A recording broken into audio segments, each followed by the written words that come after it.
Voilà, bonjour chers frères et sœurs.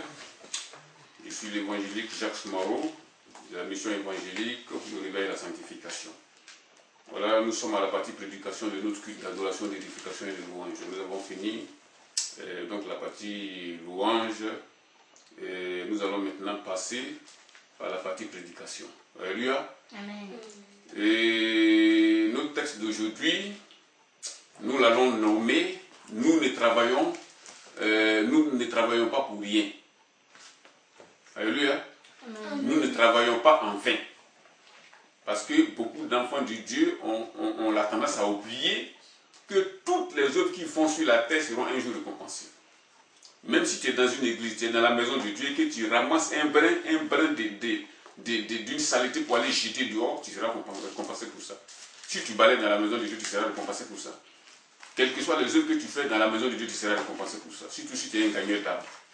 Mais la majeure partie d'aujourd'hui ont baissé les bras et les gens vont à l'église pour réchauffer des pains.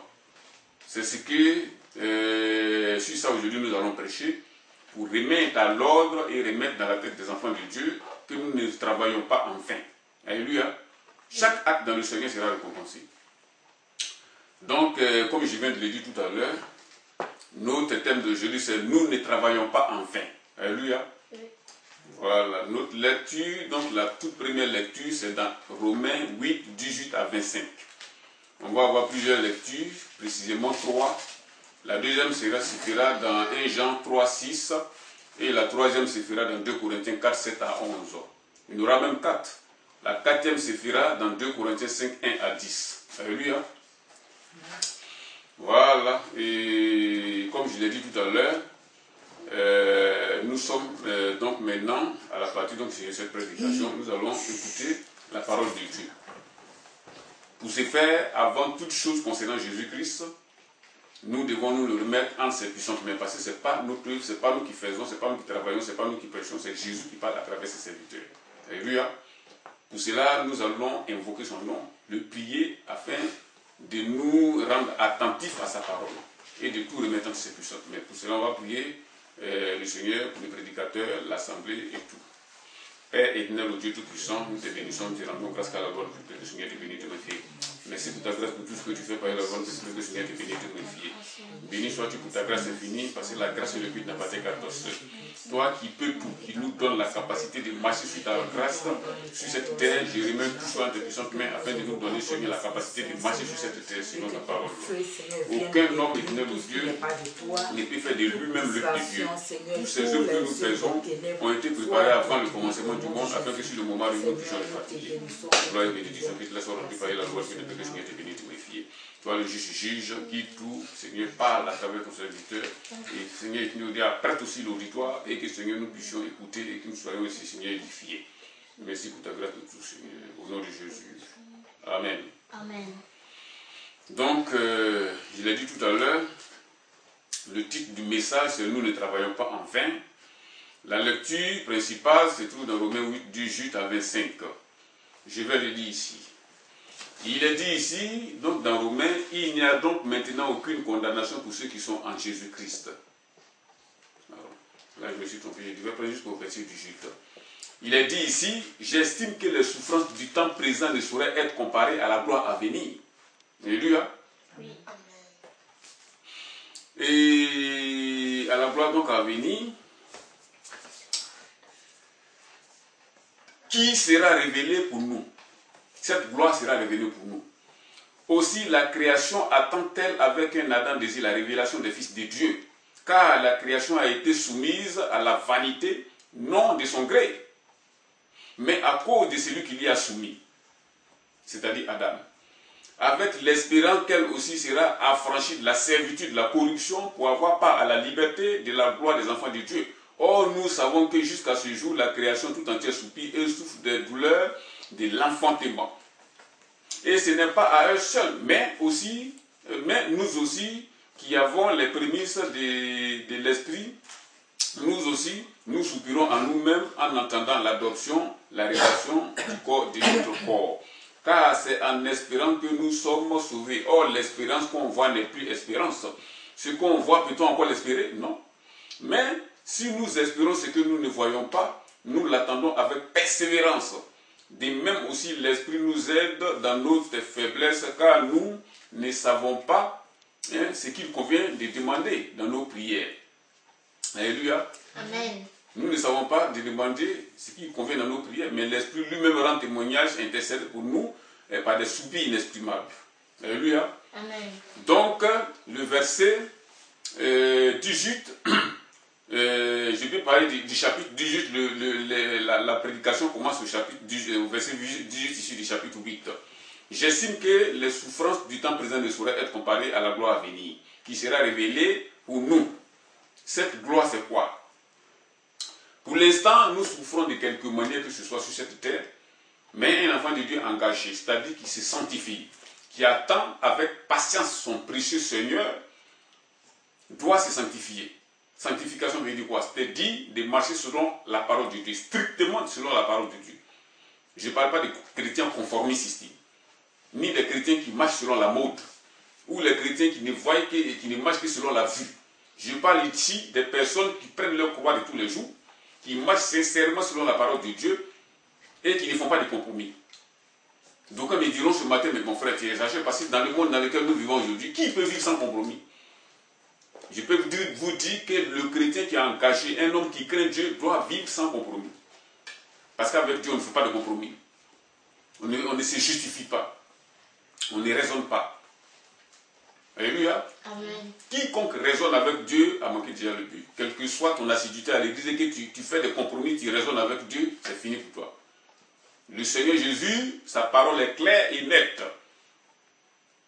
Si tu as lu dans sa parole, tu as fait, je vais dire Seigneur, tu lis dans sa parole et tu vois ce que tu dois appliquer, tu dois l'appliquer tel que tu l'as lu. Dirigé dessus par le Saint-Esprit. Parce que nous avons des interprétations erronées de toutes sortes de manières aujourd'hui de la Bible. Donc, avant de lire la Bible, tu pries le Saint-Esprit afin qu'il te suive et qu'il te guide lui-même dans cette méditation-là. Donc, je reprends. J'estime que les souffrances du temps présent ne sauraient être comparées à la gloire à venir, qui sera révélée pour nous. Aussi, la création attend elle-même, avec Adam, désire la révélation des fils de Dieu, car la création a été soumis à la vanité, non de son gré, mais à cause de celui qui l'y a soumis. Alléluia. Amen. Nous savons que dès le départ, le Seigneur a permis à Satan de pouvoir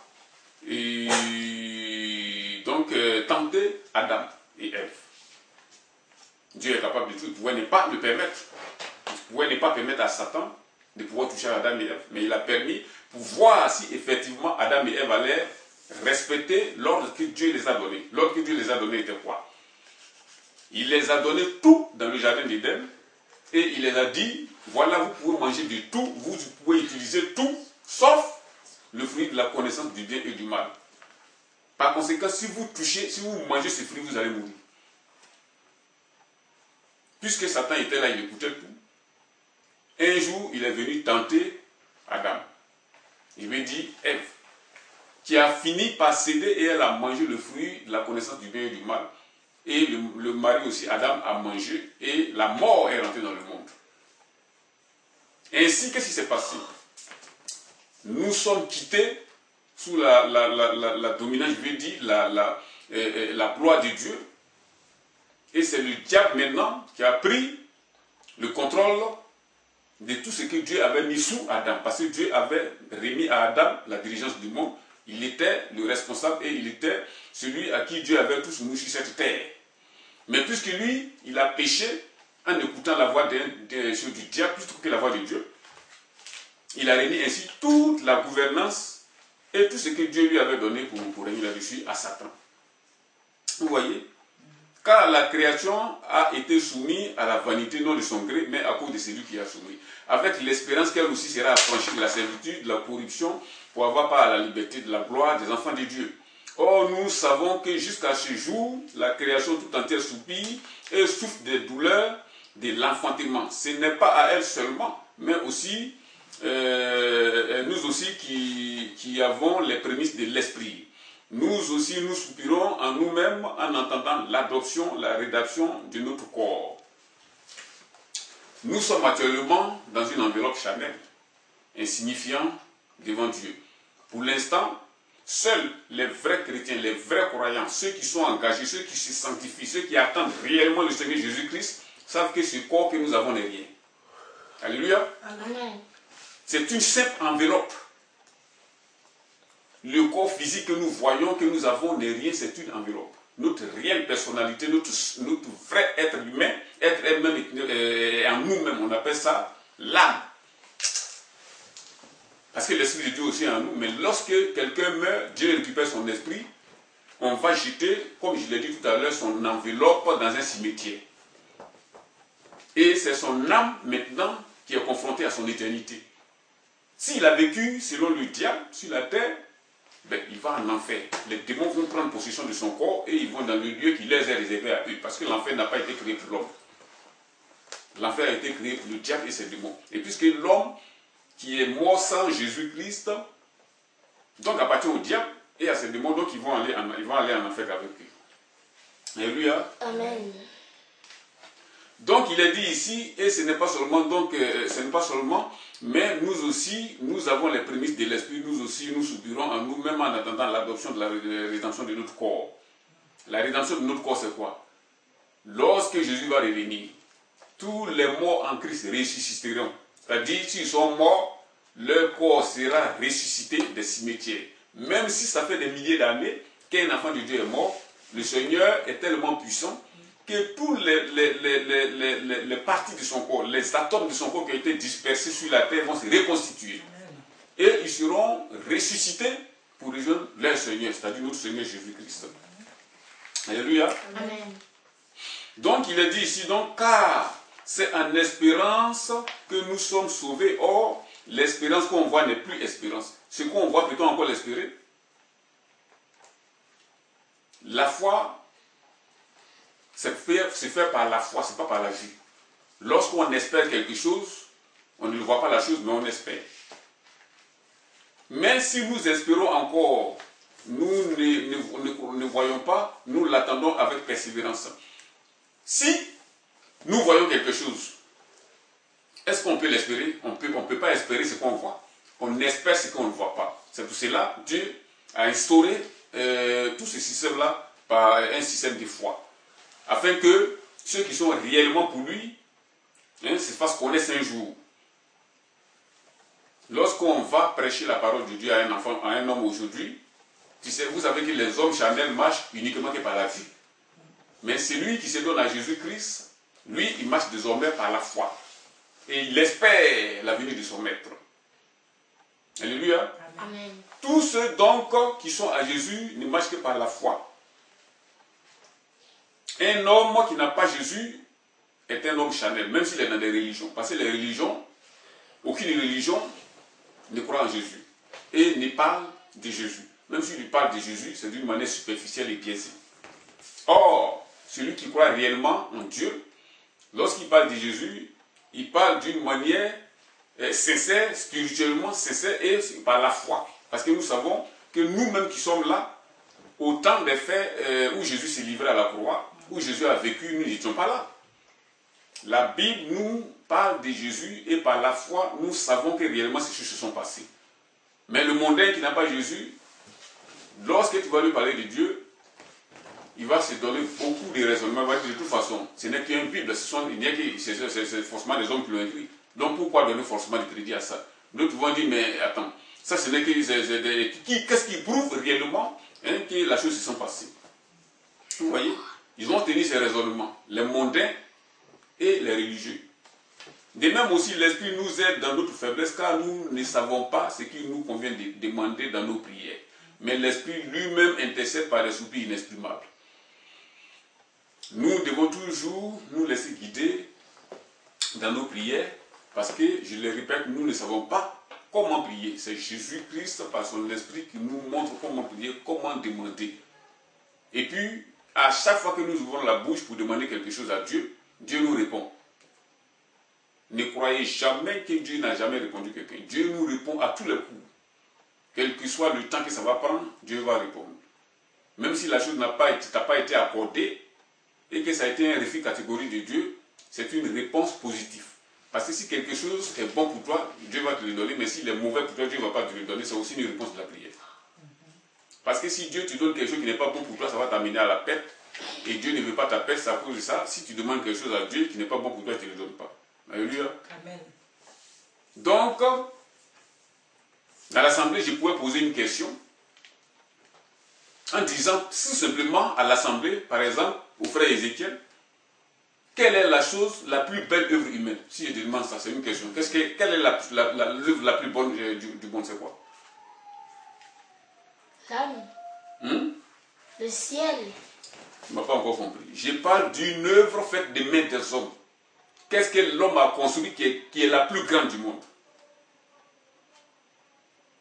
Vous voyez, c'est une simple question. Je vais dire quoi par là? Nous voyons aujourd'hui des structures, des superstructures, des immeubles qui vont peut-être, ils vont même construire des immeubles bientôt maintenant de 1 km. Des grands ponts, des grandes choses, des grandes réalisations. Toutes ces choses-là sont des choses extraordinaires faites par les mains d'hommes. Alléluia. Amen. Mais la Bible dit que toutes ces choses que nous voyons ne sont que de la boue comparée à ce qui est dans le ciel. C'est pour cela que nous devons vraiment faire l'œuvre de Dieu et être dans ce lieu-là. Parce que tout ce qui est sur cette terre-là n'est que de la boue, c'est-à-dire de la poussière, de la boue comparée à ce qui est dans le ciel. Parce que c'est une cité que Dieu lui-même, dont Dieu lui-même est l'architecte. Quand je vois aujourd'hui les gens se battre pour des petites sommes, ou bien pour une maison, ou bien pour un terrain, alors que le Seigneur dit, ne résistez pas aux méchants. Il est question de quoi ici? C'est-à-dire de se battre et d'être un jour dans ce lieu-là avec Jésus-Christ. Si Dieu l'a affirmé, c'est que ce lieu-là est indescriptible par des mots humains. On a beaucoup de personnes à qui Dieu a permis d'aller voir ce lieu et venir rencontrer aux gens. Eux tous sont unanimes. Il n'y a pas de mots terrestres pour exprimer ce qu'ils ont vu. Donc qu'est-ce que nous devons faire? Nous devons persister, résister et faire l'œuvre de Dieu afin que nous puissions être un jour récompensés. Aucune œuvre humaine sur cette terre ne doit nous détourner de la parole de Dieu, ni détourner de l'œuvre de Dieu. Quelle que soit la chose, la maison, les voitures, l'argent, les sommes en banque, le travail, tout ça sont éphémères et inférieurs à ce que nous devons faire pour Dieu. Nous devons mettre Dieu en premier lieu d'abord. Le Seigneur dit, faites d'abord, premièrement, la volonté de votre Père, ensuite, ce que vous demandez vous sera donné. Alléluia. Amen. Nous allons prendre la deuxième lecture dans 1 Jean 3, 6. On va lire ça. 1 Jean 3, 6.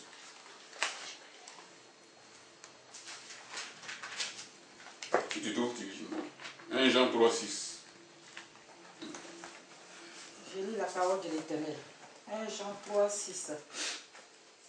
Quiconque demeure en lui ne pratique pas le péché. Quiconque pratique le péché ne l'a pas vu et ne l'a pas connu. Petits enfants, que personne ne vous séduise. Celui qui pratique la justice est juste, comme lui-même est juste. Celui qui pratique le péché est du diable, car le diable pêche dès le commencement. Amen. Amen. Amen. Il est dit ici, quiconque demeure en lui ne pêche point. Ça veut dire quoi?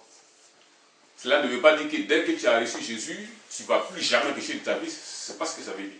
Nous sommes toujours dans notre chair corporelle. Donc, puisque nous sommes toujours dans notre chair corporelle, il va nous arriver de temps en temps de commettre des choses par inadvertance. Ça veut dire des péchés que nous allons faire sans le vouloir, par inadvertance, c'est-à-dire sans pécher consciemment. Il peut nous arriver de pécher inconsciemment. Et lorsque nous sommes dans ces états, nous demandons immédiatement pardon à Dieu et de ne plus recommencer ces péchés-là.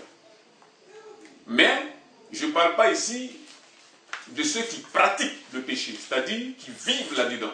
Là, eux, même après la conversion, et que tu vis, tu pratiques dans le péché, c'est que Dieu ne te connaît pas. Dieu ne te connaît plus. Parce que si tu te dis, étant dans un enfant de Dieu, étant de Jésus-Christ, tu ne pratiques plus le péché, mais la volonté de Dieu.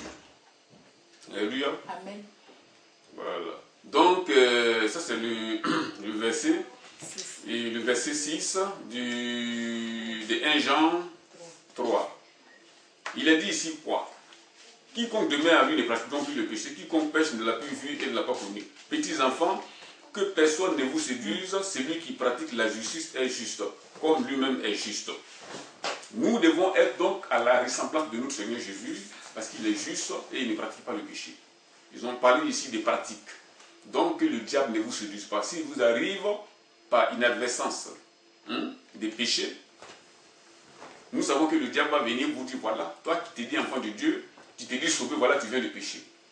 Toujours, lui c'est un accusateur et il va te confondre par là. Mais toi tu lui réponds en disant, le Seigneur Jésus est mort pour moi, il m'a dit si je pêche et que je demande pardon, je suis pardonné de mes péchés. Et lorsque réellement tu pêches, il t'arrive de pécher par mégarde, tu demandes pardon à Dieu, Dieu te pardonne tes péchés. Il ne faut pas vous laisser entraîner par des tromperies de Satan en disant vous ne pouvez pas être pardonné de vos péchés, c'est faux. Je ne parle pas ici, entendons-nous bien, je ne parle pas ici de ceux qui pratiquent le péché. Je parle de ceux qui ont commis un péché par inadvertance. Alléluia. Amen. Nous allons donc prendre la troisième lecture dans 2 Corinthiens 4, 7 à 11. 2 Corinthiens 4, 7 à 11. Alléluia. Il est dit donc, j'ai fait la lecture, nous portons ce trésor dans des vases de terre, afin que cette grande puissance soit attribuée à Dieu et non pas à nous. Alléluia. Amen. Et non pas à nous, je continue. Nous sommes pressés de toute manière, mais non réduits à l'extrême, à l'extrémité. Et dans la détresse, mais non dans le désespoir. Persécutés, mais non abandonnés.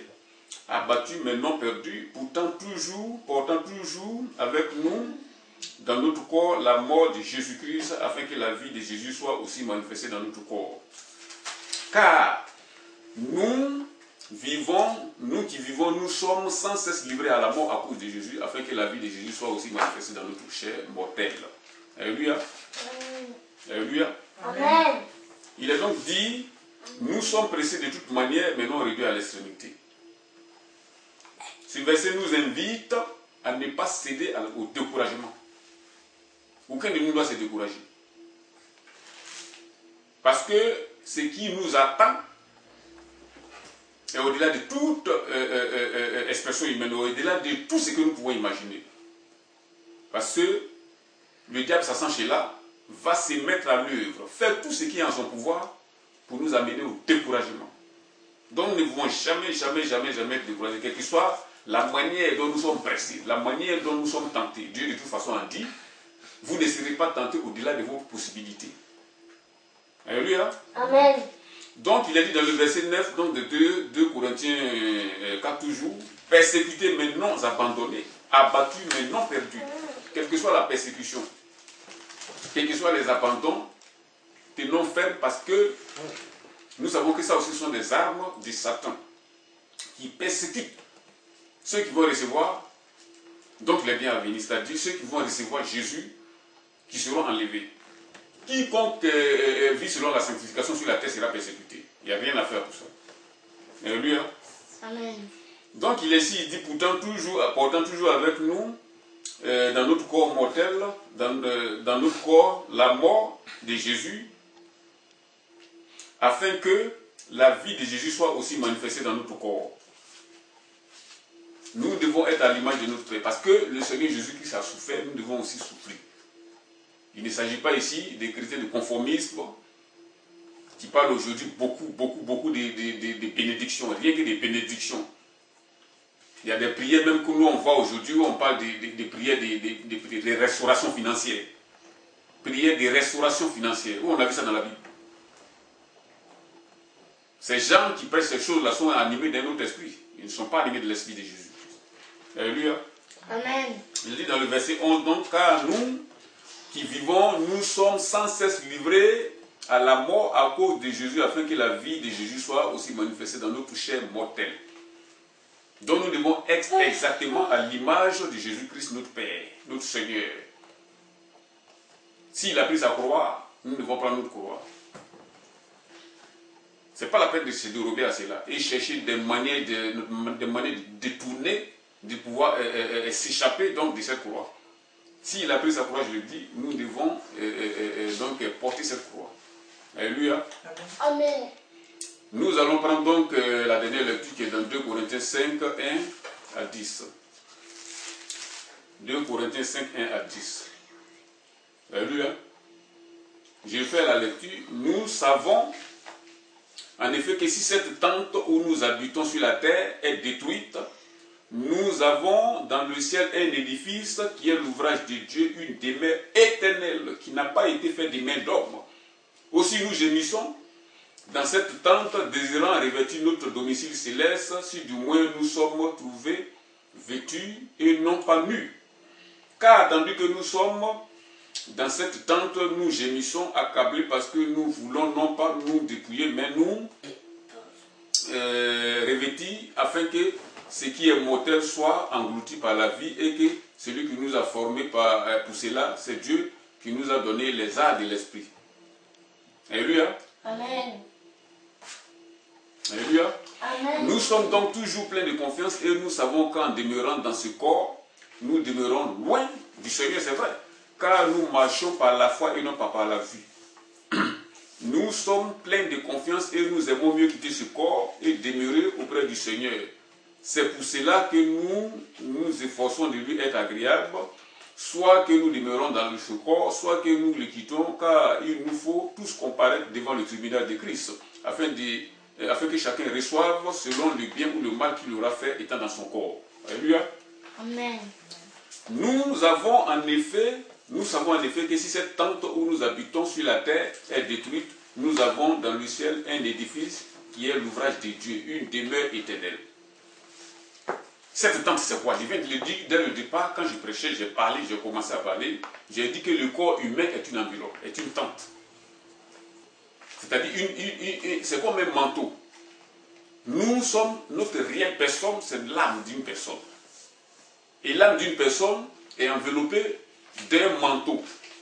Lorsque l'homme meurt, le manteau, c'est-à-dire l'enveloppe de la personne va au cimetière, et c'est son âme maintenant qui est confrontée à l'éternité, soit du côté de Dieu ou du côté de l'enfer. Alléluia. Amen. Nous, chrétiens, nous sommes bénis. Pourquoi? Parce que nous savons toutes ces choses. Nous avons mis notre confiance en Jésus et il nous a ouvert les yeux, nous savons toutes ces choses. Il est dit quoi ici dans la parole de Dieu?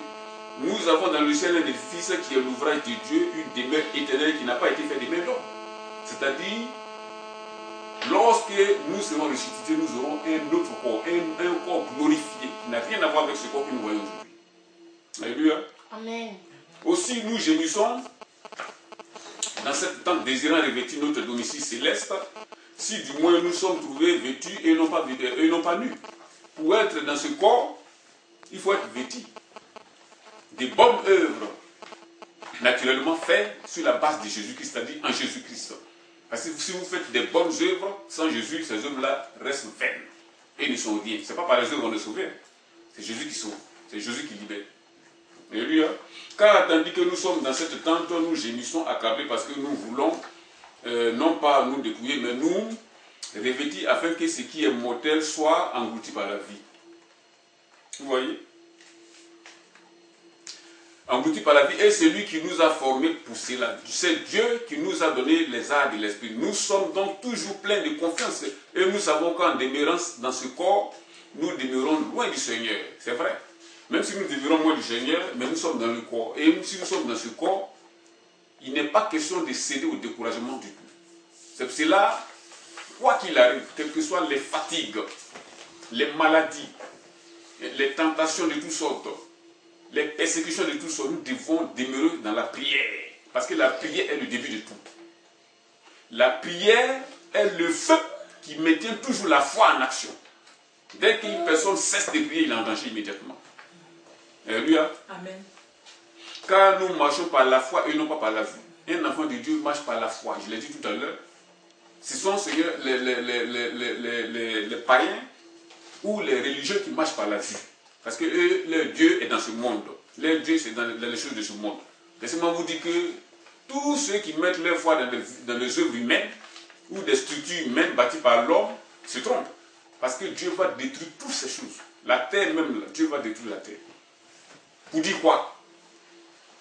Si Dieu va détruire la terre, c'est pour un but. Il ne le fait pas pour rien. Pour dire aux hommes, voilà, vous n'avez pas voulu mettre votre confiance à moi qui est votre créateur.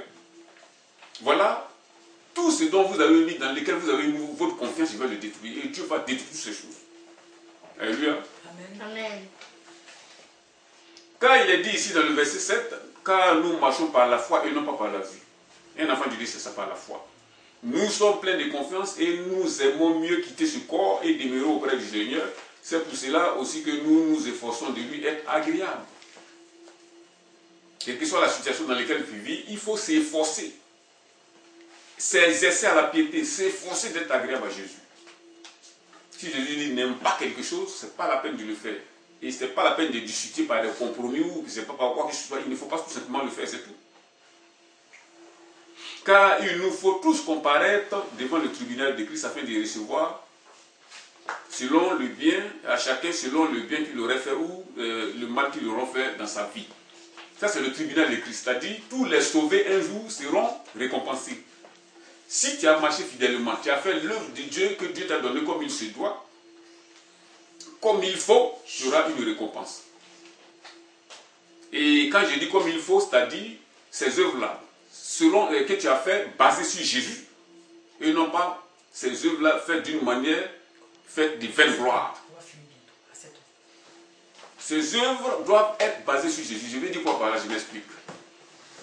C'est pas pour rien. Le Seigneur a dit, celui qui fait une aumône, ce n'est pas la peine de le faire d'une manière éclatante, doit le faire dans la discrétion. Tout ce qu'un enfant de Dieu doit faire doit être fait dans la discrétion.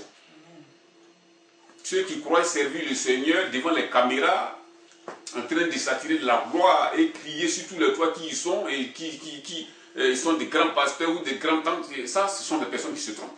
Nous avons vu le témoignage du pasteur Park, un homme de Dieu qui était en Corée du Sud, qui est donc mort. Quand il est mort, le Seigneur l'a fait voir ce qui se passe dans le ciel. Il a montré l'enfer et le ciel.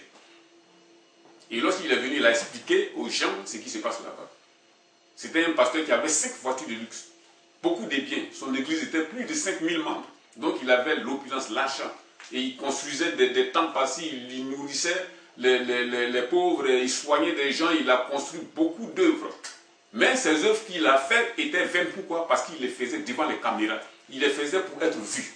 Il ne l'a pas fait dans la discrétion à cause de Jésus, mais il l'a fait pour être vu.